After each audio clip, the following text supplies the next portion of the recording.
स्वागत है आपका रेनेश आईएएस में। मैं रवि कुमार। आज चलिए बात करते हैं इतिहास के दूसरे टॉपिक पर। यह टॉपिक बहुत बहुत इम्पोर्टेंट है। पहले मैंने बात किया था कि भूगोल का इतिहास पर क्या प्रभाव पड़ा। आशा है कि आप लोग कंप्लीट कर लिए होंगे। आज हम लोग बात करेंगे प्राचीन भारत के इतिहास पर। प्राचीन भारत के इतिहास के स्रोत कौन कौन से हैं, जिसके आधार पर हम लोग प्राचीन भारत के इतिहास का अध्ययन करते हैं। जो 5 प्रश्न आपके जेपीएससी में आने वाले हैं, उसमें से एक प्रश्न तो यहाँ इस क्लास से पक्के आ जाएंगे, क्योंकि ये प्राचीन भारत के लगभग हर सेक्शन को अपने आप में समेटे हुए हैं। प्राचीन भारत के स्रोत को समझने से पहले आप थोड़ा सा जो एन्नो डोमिनी यानी कि एडी और बीसी बिफोर क्राइस्ट के कंसेप्ट को समझ लीजिए। अगर 200 एडी कहा जाता है, 200 एडी, तो इसका अर्थ हुआ कि 0 ईस्वी के 200 साल बाद, यानी कि आज से अगर आप लें आज तो 1800 साल पहले, यानी कि कैसे निकलेगा, 2000 में 200 को घटा दीजिए। लेकिन अगर 200 बीसी अगर बात करते हैं बिफोर क्राइस्ट, तो 0 ईस्वी से 200 साल पहले, तो ये कैसे निकलेगा? तो ये निकलेगा आपका 2000 में 200 जोड़ दीजिए, यानी कि 2200 साल पहले। अगर 1000 बीसी की बात की जा रही है तो 2000 में 1000 जोड़ दीजिए, 2000 प्लस 1000 तो 3000 साल पहले। इस कंसेप्ट को क्लियर रखिएगा, हिस्ट्री में कंफ्यूजन नहीं होगा। इतिहास का स्रोत जब आप पढ़ने को जाते हैं तो उससे पहले आपको थोड़ा स्टडी यह करना होगा कि इतिहास को कितने भागों में बांटा गया है सामान्य रूप से प्राचीन इतिहास को। तो पहला जो है आपका प्रागैतिहासिक काल है, ठीक है, यानी कि प्री हिस्टोरिक। दूसरा है आद्य ऐतिहासिक यानी कि प्रोटो हिस्टोरिक, और तीसरा है ऐतिहासिक यानी कि हिस्टोरिक। प्री हिस्टोरिक क्या होता है? उस समय लिखित साक्ष्य नहीं मिले हैं, ठीक है, और जो भी जानकारी है पुरातात्विक साक्ष्यों के आधार पर है। पुरातात्विक साक्ष्य क्या है, इस पर थोड़ी देर में बात करते हैं। दूसरा जो है आद्य इतिहास, इसमें पुरातात्विक साक्ष्य मिले हैं और लिखित साक्ष्य भी मिले हैं, लेकिन लिखित साक्ष्य को या तो नहीं पढ़ पाया गया है या फिर अस्पष्ट रूप से पढ़ा गया है, तो सारे को आद्य इतिहास में आप शामिल कर सकते हैं। और तीसरा है ऐतिहासिक काल, जिस समय से लिखित साक्ष्य जो है मिले भी और वो पढ़े भी जा सके हैं। साथ ही पुरातात्विक साक्ष्य के माध्यम से भी ऐतिहासिक काल का अध्ययन कर सकते हैं, और विदेशी यात्रियों के वृत्तांत के माध्यम से भी आप अध्ययन कर सकते हैं। तो ये 3 इतिहास के प्रकार हुए। अब हम लोग आगे बात करते हैं कि इतिहास के स्रोत क्या है प्राचीन भारत के जानने के।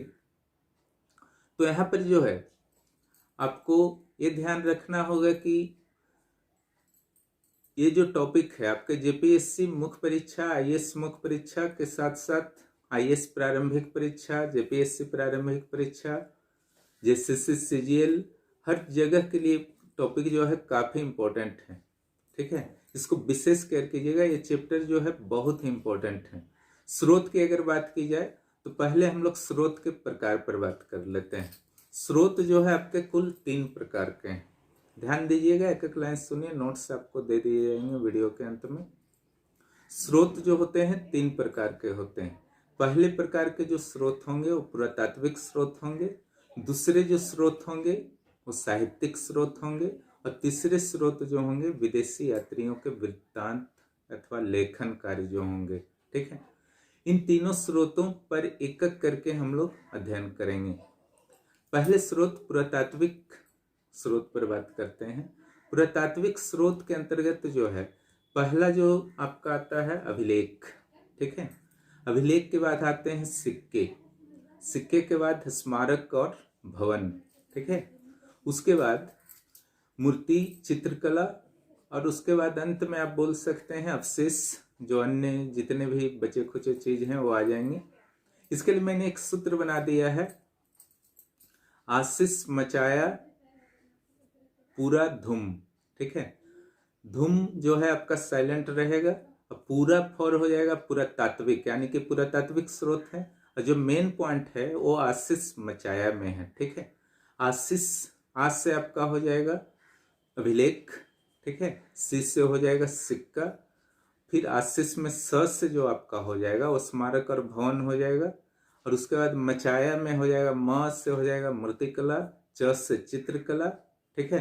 और लास्ट में आ जो होगा मचाया, या को अ पढ़िएगा, ठीक है, उससे हो जाएगा अवशेष, ठीक है। इस ढंग से तुरंत याद हो जाएगा, बहुत टेंशन नहीं लेना है। अब सबसे पहले बात करते हैं अभिलेख पर। अभिलेख को भी आपको पार्ट वाइज में अच्छी तरह से पढ़ना है, ठीक है। अभिलेख और सिक्का सबसे इंपॉर्टेंट है यहाँ पर पुरातात्विक स्रोत में। मुख्य परीक्षा के उत्तर लिखने में भी जो मैं कंसेप्ट दे रहा हूँ, मुख्य परीक्षा के उत्तर लिखने में आपको बहुत ही मदद करेंगे, इसलिए ध्यान से सुनिएगा। अभिलेख का पहले हम लोग प्रकार पर बात कर लेते हैं, ठीक है। तो प्रकार के लिए जो अभिलेख का आपका होगा वो होगा भाषा या लिपि के आधार पर आपके हो सकते हैं अभिलेख। तो भाषा के आधार पर दो प्रकार के हैं, ठीक है। सॉरी, लिपि के आधार पर, एक खरोष्टी में मिले थे और ब्राह्मी में भी मिले थे, ठीक है। भाषा के आधार पर बहुत प्रकार के हो सकते हैं, ठीक है। संस्कृत में हो सकते हैं, अरामाइक में हो सकते हैं, ग्रीक में हो सकते हैं, लेकिन लिपि मुख्य रूप से भारतीय भूमि में जो है दो ही मिले हैं, एक खरोष्टी और दूसरा ब्राह्मी, ठीक है। ब्राह्मी जो है बाएं से दाएं की ओर लिखा जाता है, जैसे हम लोग हिंदी इंग्लिश लिखते हैं, और खरोष्टी जो है दाएं से बाएं लिखा जाता है, जैसे उर्दू वगैरह लिखा जाता है, अरबी लिखा जाता है। खरोष्टी जो है पाकिस्तानी क्षेत्र से मिले थे, और ब्राह्मी जो है वर्तमान में आज भारत के क्षेत्र हैं वहां से मिले थे। उसके बाद जो है आपका वस्तु के आधार पर अभिलेख का डिवीजन कीजिए, वस्तु के आधार पर। वस्तु के आधार पर भी दो प्रकार के अभिलेख होंगे, ठीक है। एक आपका पत्थर पर हो सकता था अभिलेख, और दूसरा जो है धातुओं पर हो सकता था। ताम्र अभिलेख वगैरह मिलते थे जिसमें भूमि अनुदान वगैरह दिया जाता था। तीसरा हो सकता है व्यक्ति के आधार पर, ठीक है। व्यक्ति के आधार पर जो आपका होगा उसमें निजी हो सकता था या सरकारी अभिलेख हो सकता था। निजी अभिलेख मूर्तियों पर मिलते थे या मंदिरों पर मिलते थे, ठीक है। लेकिन जो सरकारी अभिलेख हैं वो बड़े बड़े आपके स्तंभ में मिल सकते थे, वो राजाओं के द्वारा जारी किए जाते थे, राजाओं के आदेश हो सकते थे, राजाओं के जो विजय अभियान वगैरह हो सकते थे, अर्थव्यवस्था से रिलेटेड कोई घोषणा हो सकते थे, ठीक है। तीसरा हो सकता है स्थान के अनुसार, ठीक है। स्थान जो आपका होगा अभिलेख का वो देश के अंदर हो सकता, जो वर्तमान हमारा भौगोलिक सीमा है, पाकिस्तान बांग्लादेश को भी मिला दीजिए इसमें, जो भारत उस समय था। और दूसरा विदेशी अभिलेख जो भारत पाकिस्तान बांग्लादेश से बाहर थे, ठीक है। देश के अंदर के जो अभिलेख जो आपके आगे उदाहरण मैं दूंगा, ठीक है। और विदेशी अभिलेख में कौन कौन आते हैं उसका कुछ एग्जाम्पल्स आप कर सकते हैं, ठीक है। तो इस ढंग से जो आपका भाषा, व्यक्ति, वस्तु और स्थान, इन चारों आधारों पर जो है आपको अभिलेख के प्रकार को अच्छी तरह से कर लेना है। तो भाषा, वस्तु, व्यक्ति, स्थान, ठीक है। इसके लिए आपको जो है एक सूत्र में दे देता हूं, भाववश, ठीक है। अभिलेख का हो गया भाववश। अब अभिलेख में अगला चीज क्या करना है, अभिलेख में जो अगला चीज करना है आपको, इसका महत्व। तो ये तो समझने की चीज है, मुख्य परीक्षा में आपका ज्यादा काम देंगे, क्योंकि हम लोग स्रोत पर बात कर रहे हैं। कोई भी चीज बात अगर आप करते हैं तो स्रोत क्यों है ये आपको समझना है। हालांकि प्रारंभिक परीक्षा के लिए यही महत्वपूर्ण है जो इसमें तथ्यात्मक चीज है, लेकिन अवधारणा को समझते जाइए। मैंने पहले क्लास में ही कहा था, सिर्फ मैं तथ्यों पर ध्यान नहीं दूंगा बल्कि अवधारणा पर भी ध्यान दूंगा। तो यहाँ पर जो है क्यों अभिलेख महत्व थे, अगर इस पर बात की जाए तो इस समझने की चीज इसलिए है क्योंकि अभिलेख जहां जहां मिले वो राजाओं के विस्तार क्षेत्र थे, ठीक है। अभिलेख जो भी आपके वहां पर अभिलेख में दर्ज थे, राजकीय आदेश थे, उससे राजाओं के विजय अभियानों के बारे में जानकारी मिलती थी, राजाओं के आर्थिक नीति के बारे में जानकारी मिलती थी। और इसके साथ ही अभिलेख में जो जो धातु वगैरह प्रयोग होते थे, जो कला प्रयोग होते थे, तो उससे कौन से धातु ये लोग प्रयोग करते थे उसकी जानकारी होती थी, उनकी कलात्मक अभिव्यक्ति के बारे में जानकारी मिलती थी। तो अभिलेख के बहुत सारे यूज थे। ठीक है, अब अभिलेख के कुछ प्रमुख अभिलेखों के आप उदाहरण जरूर याद कर लेंगे। ठीक है, उसमें जो सबसे प्रमुख आपके अभिलेख आएंगे अशोक के जो बृहद अभिलेख थे। ठीक है, उसमें 13वां बृहद अभिलेख जो है बहुत इंपॉर्टेंट है। जब मौर्य काल पढ़ेंगे तो उस समय उस पर डिटेल पढ़ेंगे। ठीक है, जो आपका गुप्त काल में समुद्र गुप्त का एक अभिलेख था, प्रयाग अभिलेख जो है आपका, जिसमें उसके विजयों के बारे में वर्णन दिया गया है। उसके अलावा आपका खारवेल का हाथी गुम्फा अभिलेख जो आपके उड़ीसा के राजा थे। ठीक है, उसके अलावा जो आपका है जूनागढ़ का अभिलेख है स्कंदगुप्त का। ठीक है, तो इस ढंग से आप कुछ विशेष अभिलेखों पर विशेष कमांड रखिएगा। तो यहाँ पर आपको जो करना है देश के अंदर के अभिलेख का एग्जाम्पल देना है, तो साथ में आपको विदेशों के अभिलेखों का भी उदाहरण देना है। ठीक है, साउथ इंडिया को मत भूलिएगा, एक वहां का अभिलेख अक्सर आता रहता है जो पुलकेशियन द्वितीय का एहोल अभिलेख। ठीक है, अब आते हैं विदेशी अभिलेखों की ओर। तो विदेशी अभिलेखों में आपके सबसे इंपॉर्टेंट अभिलेख है एशिया माइनर में प्राप्त होने वाला बोगजकुई अभिलेख। एशिया माइनर का वर्तमान नाम अगर आप सोचे तो वह है तुर्की तो सुने हैं, उसी का नाम पहले एशिया माइनर था। वहां बोगजकुई नाम का एक अभिलेख मिला है जिसमें भारतीय वैदिक देवताओं के नाम आए हैं। वो कौन से देवता थे? तो वो थे आपके मित्र, इंद्र और नासत्य थे। ठीक है, और वरुण थे। ठीक है, इसको सूत्र के रूप में आप याद कर सकते हैं मीनाबाई। ठीक है, मित्र, नासत्य, वरुण और इंद्र। ठीक है, तो ये 4 देवताओं के नाम जो हैं आपके बोगजकुई अभिलेख में मिले हैं। इसके अलावा एक और अभिलेख मिले हैं वेहुस्तिन और पोर्सपोलिस अभिलेख। ठीक है, हालांकि इंपॉर्टेंट बहुत ज्यादा नहीं, इसमें दारा प्रथम के सिंध क्षेत्र पर अटैक के संदर्भ में बताया गया है। तो ये अभिलेख के बारे में आपकी चर्चा है। अब हम लोग बात करते हैं सिक्कों के बारे में। तो सिक्के भी अभिलेख की तरह ही अत्यंत महत्वपूर्ण होते हैं। ठीक है, सिक्के जो होते हैं उससे सबसे पहले यहाँ पर ये जानना है कि भारत में सिक्कों का प्रयोग कब से शुरू हुआ। ठीक है, ऐसे तो सिक्के के साक्ष्य सिंधु घाटी सभ्यता से भी मिले हैं, लेकिन अस्पष्ट है कि प्रयोग का स्तर कैसा था, कितना व्यापक था। ठीक है, और निष्क, शतमान जैसे सिक्कों के प्रयोग के वैदिक काल में भी साक्ष्य मिले हैं, लेकिन बहुत कम जो है इसका प्रचलन था और ज्यादा प्रभाव जो था बार्टर सिस्टम का था। बार्टर सिस्टम का अर्थ है वस्तु विनिमय प्रणाली। अब हम लोग थोड़ा और आगे आते हैं कि सिक्के का जो है सबसे जो है आपका औपचारिक प्रचलन किसी राजवंश के द्वारा कब शुरू हुआ। ठीक है, तो ये आपका माना जाता है भारत में यूनानियों के द्वारा। इंडो ग्रीक लोग जो थे उन्होंने सिक्का चलाया। सिक्का जो था उसमें 2 चीज, इंडो ग्रीक में 2 चीज बहुत इंपॉर्टेंट है, ध्यान रखिएगा। एक, उन्होंने स्वर्ण सिक्का चलाया पहली बार भारत में, और दूसरा राजाओं के जो चित्र थे सिक्कों पर उकेरे गए। ये 2 चीज जो है बहुत इंपॉर्टेंट है इंडो ग्रीक के संदर्भ में। उसके बाद सिक्कों का प्रचलन जो है धीरे धीरे भारत में बढ़ता गया और सबसे अधिक सिक्के जो है मौर्योत्तर काल में जारी किए गए। स्वर्ण सिक्के जारी किए गए, फिर शकों के द्वारा चांदी के सिक्के जारी किए गए, तांबे के सिक्के बड़ी मात्रा में जो है कुषाणों के द्वारा जारी किए गए। अब उसके बाद आपका जो गुप्त काल जब आया मौर्योत्तर काल के बाद, तब उस समय भी सिक्के जारी किए गए।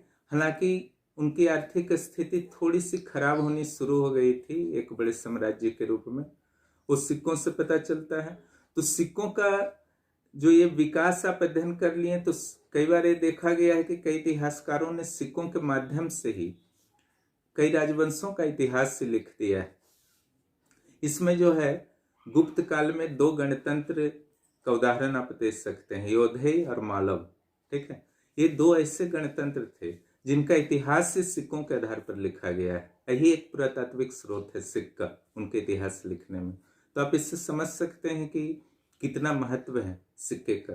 ठीक है, सिक्के का इसके अलावा अगर महत्व की बात की जाए तो इससे किसी भी राजा के राज्य क्षेत्र के बारे में जानकारी मिल सकती है। जहां सिक्के बड़ी मात्रा में जिस क्षेत्रों में मिल रहे हैं एक ही प्रकार के सिक्के, वो किसी विशेष राजा के राज्य क्षेत्र में थे। ठीक है, ये तो कन्फर्म है। दूसरा ये भी हो सकता है अगर सुदूर क्षेत्रों में किसी राजा के सिक्के मिल रहे हैं तो ये माना जा सकता है कि उस क्षेत्र से उस राजा के व्यापारिक संबंध रहे होंगे। ये भी सिक्कों का महत्व है। सिक्कों में किसी देवी देवता का चित्र है, ठीक है, तो उनके धार्मिक आस्था और विश्वास की जानकारी मिलती है। सिक्कों से कलात्मक और सांस्कृतिक पक्ष की भी जानकारी मिलती है। तो ये सारे जो है सिक्कों के महत्व हैं। तो ये आपके सिक्के जो है पुरातात्विक स्रोत के रूप में अत्यंत महत्वपूर्ण है। इसके बाद ही जो है हम लोग बात करते हैं स्मारक और भवन पुरातात्विक स्रोत में। देखिए, भारत में जो है स्मारक और भवन प्राचीन काल में 3 शैलियों का विकास हुआ जो मध्यकाल में भी जारी रहा लगभग। वो था उत्तर भारत में नागर शैली, मध्य भारत में बेसर शैली यानी कि महाराष्ट्र के चालुक्य, और दक्षिण भारत में द्रविड़ शैली। द्रविड़ शैली और नागर शैली जो उत्तर और दक्षिण भारत के थे, उनका एक तरह से मिश्रित स्वरूप था बेसर शैली जो महाराष्ट्र में राष्ट्रकूट चालुक्य द्वारा अपनाया गया। तो ये तो हुआ आपका भवन और स्मारक के क्षेत्र में देश के अंदर कौन कौन सी शैलियां थी। हम लोग अब बात करते हैं विदेशी शैलियों के बारे में। तो भारत का प्रभाव जो है विशेष रूप से उत्तर पूर्वी एशिया तक पहुंचा, और यहाँ पर 2 मंदिर को मुख्य रूप से आप लोग याद करेंगे। एक कंबोडिया का अंकोर वाट मंदिर जो विश्व का सबसे बड़ा मंदिर है और यह वैष्णव मंदिर है, एग्जाम में अक्सर आते हैं। और दूसरा है इंडोनेशिया के जावा का, जावा एक द्वीप है इंडोनेशिया में, वहां पर एक बौद्ध मंदिर है जिसका नाम है बोरोबुदुर मंदिर। तो ये आप याद रखेंगे, बोरोबुदुर और अंकोर वाट। तो स्मारक और भवन में इतना काफी होगा। अब मूर्तिकला का बात करते हैं। तो मूर्तिकला में जो भी आपका भारत के साथ यूनान के संबंध को मूर्तिकला के माध्यम से भी बहुत इतिहासकार स्पष्ट करने का प्रयास करते हैं, जिसमें पहला है आपका गंधार कला, ठीक है, जिस पर यूनानियों का प्रभाव था। बुद्ध मूर्ति आप देख सकते हैं गंधार कला में जो निर्मित है। और दूसरा जो है मथुरा कला, इसको आप डील कर देंगे, ठीक है। तो गंधार कला जो है मुख्य रूप से बौद्ध से प्रभावित था। और चित्रकला जो है जनता और एलोरा को ले सकते हैं, जिसमें आपका मरणासन राजकुमारी हो या माता और पुत्री का जो एक चित्र है, इससे भावात्मक अभिव्यक्ति जो है थी मानव की, वो कितने उच्च स्तर पर पहुंच चुकी थी ये पता चलता है, ठीक है। ये आपके चित्रकला के लौकिक स्वरूप को भी आप दिखा सकते हैं जो बोधगया, भरूच, अमरावती इत्यादि के चित्रों में प्राप्त हुए हैं। तो ये चित्रकला हुए। और अवशेष का बात करते हैं जो पुरातात्विक स्रोत का ये अंतिम है, ठीक है। अवशेष जो है उसमें सबसे पहले है कि उपकरणों के अवशेष, ठीक है। आज अगर हम लोग पाषाण काल की बात करें, पाषाण काल को 3 पार्ट में हम लोग बांटते हैं। पूरा पाषाण काल, पैलियोलिथिक एज, मध्य पाषाण काल, मेसोलिथिक, और नव पाषाण काल, पैलियोलिथिक। तो ये तीनों काल के बारे में जो भी जानकारी मिलती है वो पूरी तरह से उनके द्वारा प्रयुक्त उपकरणों से मिलते हैं। अब उन्होंने जो भी उपकरण यूज किए थे, अगला टॉपिक है पाषाण काल, उसमें हम लोग डिटेल में बात करेंगे। लेकिन एक चीज समझ लीजिए कि जो पूरा पाषाण काल के उपकरण थे वो बहुत ही कम विकसित थे और उनको यूज करना वास्तव में बहुत कठिन था, और वो काफी माने सुगठित नहीं होते थे। लेकिन मध्य पाषाण काल के उपकरण जो है, जो थोड़ा सा आपका ज्यादा विकसित स्वरूप में सामने आया, जिसमें माइक्रोलिथ आपका इंपॉर्टेंट थे, ठीक है। और नव पाषाण काल में तो खैर काफी सुधार हो चुका था। तो इस ढंग से एक डेवलपमेंट जो हुआ वो इतिहासकार उससे पता कर लेते हैं कि किस काल के हैं उपकरण, ठीक है। तो पहला तो उपकरण हो गया। दूसरा जो इंपॉर्टेंट होता है अवशेषों में वो होता है मृद भांड, ठीक है। तो जितने भी बर्तन वगैरह हम लोग यूज करते थे, विशेष रूप से मिट्टी के उस समय बर्तन यूज होते थे, तो उसके माध्यम से भी इतिहासकार अलग अलग सभ्यताओं के बारे में जानकारी प्राप्त करते थे। इन मृद भांडों का इतना अधिक महत्व था कि बर्तनों के आधार पर सभ्यताओं के नाम दे दिए जाते थे। समझ गए? यानी कि दूसरे शब्दों में समझाता हूं, जैसे कि आपका गंगा यमुना द्वीप क्षेत्र का बात करते हैं, तो यहां पर जो आपका था कि सबसे पहले जो साक्ष्य मिले हैं इतिहास पुरातत्ववेदाओं को, सबसे पहले मिले हैं गेरुआ मृदभांड के साक्ष्य। ठीक है, उसके ऊपर वाले लेयर में मिले हैं आपके लाल और काले बर्तनों के साक्ष्य, मृदभांडों के साक्ष्य। उसको कहा जाता था RBW, red and black ware. ठीक है, ग्रे वेयर के बाद आ गया आपका रेड एंड ब्लैक वेयर। ठीक है, उसके बाद जो आपका यूज हुआ, ये जो RBW और ग्रे वेयर है ना, ये दोनों जो है वैदिक काल से पहले का है और सिंधु घाटी के बाद का है। माने यानी कि जब सिंधु घाटी समाप्त हुआ और वैदिक काल यानी कि आर्यों का आगमन शुरू हुआ, तो बीच में कोई ना कोई तो संस्कृति जरूर रही होगी ना। तो इसी संस्कृति को गेरुआ मृदभांड और रेड एंड ब्लैक वेयर यानी कि RBW मृदभांड वाले संस्कृति जो है उसका जो है प्रतिनिधित्व करते थे। उसके बाद आया PGW, पेंटेड ग्रे वेयर। ठीक है, यानी कि चित्रित गेरुआ मृदभांड। ठीक है, भूरा मृदभांड। ये था वास्तव में ऋग वैदिक काल का मृदभांड। तो 3 स्तर हो गए। ठीक है, तो सबसे नीचे इसमें कौन स्तर होगा? गेरुआ मृदभांड वाला। ठीक है, उसके ठीक ऊपर वाले में लाल काले मृदभांड होंगे। ठीक है, उसके ऊपर जो होंगे पेंटेड ग्रे वेयर होंगे, चित्रित भूरे मृदभांड होंगे। ठीक है, इन 3 स्तरों से उनका पता चलता था। अब शेषों में जो तीसरी चीज पर आपको ध्यान देना है, तीसरा सेक्शन पर, वो है लोहा का प्रयोग। ठीक है, आप जानते हैं कि तांबा का प्रयोग सबसे पहले हो गया था। उसके बाद आपका कांसा का प्रयोग हुआ, जस्ता वगैरह मिला करके। कांसा का प्रयोग जो है सिंधु घाटी में होता था, इसलिए कांस्य युगीन सभ्यता भी बोलते हैं सिंधु घाटी को। लेकिन कांसा का प्रयोग जो है निरंतर ऋग वैदिक काल तक चलता रहा। ऋग वैदिक काल तक भारत में लोहे के प्रयोग के कोई भी कहीं भी साक्ष्य नहीं मिले। लोहा का प्रयोग का जो साक्ष्य है वो लगभग 800-900 BC ईस्वी पूर्व, यानी कि आज से लगभग 2800-2900 साल पहले प्राप्त हुए। ये कहाँ प्राप्त हुए? तो पाकिस्तान के जो बलूचिस्तान क्षेत्र है वहां से प्राप्त हुए।